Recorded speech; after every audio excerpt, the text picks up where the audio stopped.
Assalamualaikum warahmatullahi wabarakatuh. Alhamdulillahilladzi qail subhanaka la ilma lana illa ma 'allamtana innaka antal alimul hakim. Allahumma salli wa sallim ala sayyidina Muhammadin wa ala alihi wa ashabihi ajma'in. Amma ba'du. Puji syukur kehadirat Allah Subhanahu wa Ta'ala, di sore Ramadan ini kita masih diberikan kesempatan untuk tadarus mengkaji fadilah-fadilah Ramadan untuk amal kita, pelengkap kita beribadah di bulan Ramadan. Semoga shaimin wa shaimat ibadahnya makbul di sisi Allah Subhanahu wa Ta'ala.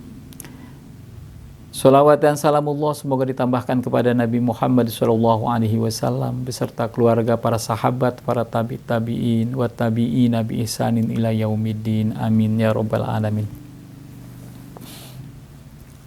Pemirsa yang dirahmati oleh Allah Subhanahu wa Ta'ala,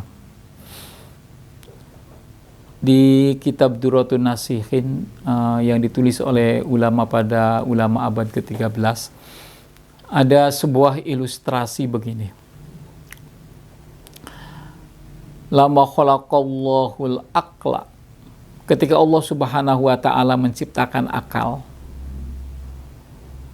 kemudian Allah Subhanahu wa Ta'ala memanggil akal. Menghadaplah akal di hadapan Allah Subhanahu wa Ta'ala. Kemudian Allah Subhanahu wa Ta'ala bertanya kepada akal, man anta? Kemudian akal dengan menjawab dengan sopan, anta rabbun wa ana makhlukun. Kemudian kata Allah Subhanahu wa Ta'ala, ma khalaqtu khalqan akrama wa aja minka. Aku tidak menciptakan makhluk yang terbaik melebihi kebaikan engkau, melebihi kemuliaan engkau. Engkau adalah makhlukku yang teristimewa. Silakan kembali ke semula. Kemudian akal kembali ke semula. Nah, kemudian Allah Subhanahu wa Ta'ala menciptakan nafsu supaya kita mudah mengingatnya. Nafsu itu keinginan lah ya, keinginan. Sebab kalau nafsu menurut versi para sufi itu ada sampai 7. Amarotun, lawamatun, mulhamatun, mutmainnatun, kamilatun, rodiyatun, mardiyatun, sab'atun. Ada 7. Itu nanti spesial oleh orang-orang sufi lah kajiannya. Ini nafsu diartikan sederhana, nafsu adalah keinginan. Ceritanya nafsu dipanggil oleh Allah. Nafsu sini. Nafsu menghadap, kemudian ditanya oleh Allah Subhanahu wa Ta'ala, man anta? Nafsu itu diam, tidak menjawab. Tidak menjawab. Bahkan ditanya kedua kalinya, man anta? Bukan hanya tidak menjawab, fa'adbaro. Nafsu itu membalik badan. Membalik badan. Kemudian ditanya oleh yang ketiga kali oleh Allah, man anta? Siapa engkau? Menghadap tapi tidak menjawab. Allah Subhanahu wa Ta'ala mendengar makhluknya yang bernama nafsu itu. Kemudian Allah manggil malaikat Jibril. Jibril, ya Tuhan, ini tolong bawa makhluk ini, masukkan ke neraka jahanam. Berapa hari? Ya Allah, mi'ata am, 100 tahun. Jadi nafsu ini dibawa oleh malaikat Jibril, diserahkan ke malaikat Malik supaya dimasukkan ke neraka jahanam. Serta 100 tahun udah diangkat, kembali lagi dipanggil oleh Allah, ditanya lagi. Nafsu di hadapan Allah ditanya lagi. Man anta? Nafsu tidak menjawab, cuma tidak berbalik badan. Nafsu tetap diam, ditanya 2 kali, tetap diam, sampai ditanya 3 kali, tetap diam.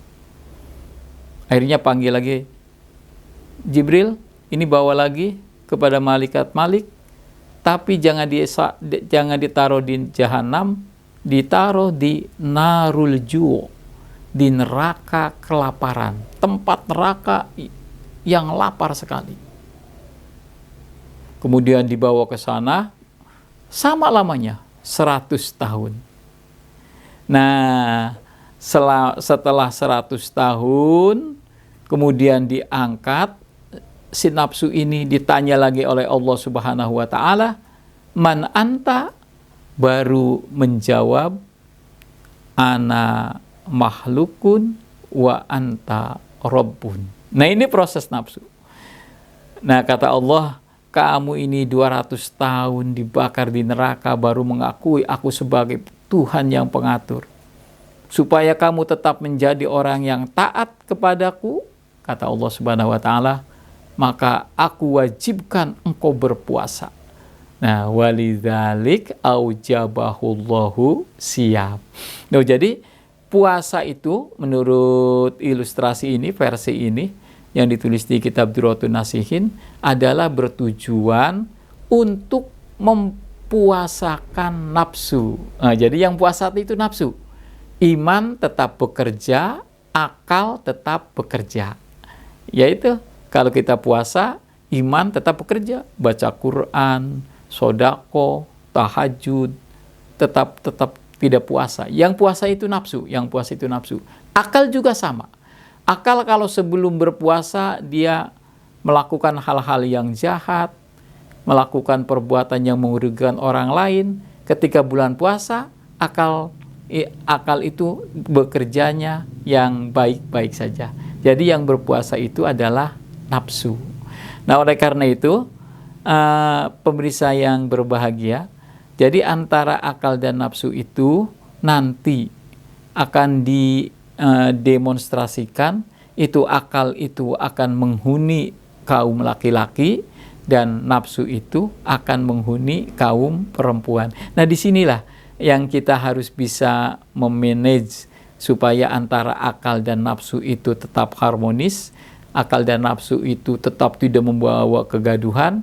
Maka Allah Subhanahu wa Ta'ala setahun sekali memerintahkan nafsu suruh berpuasa.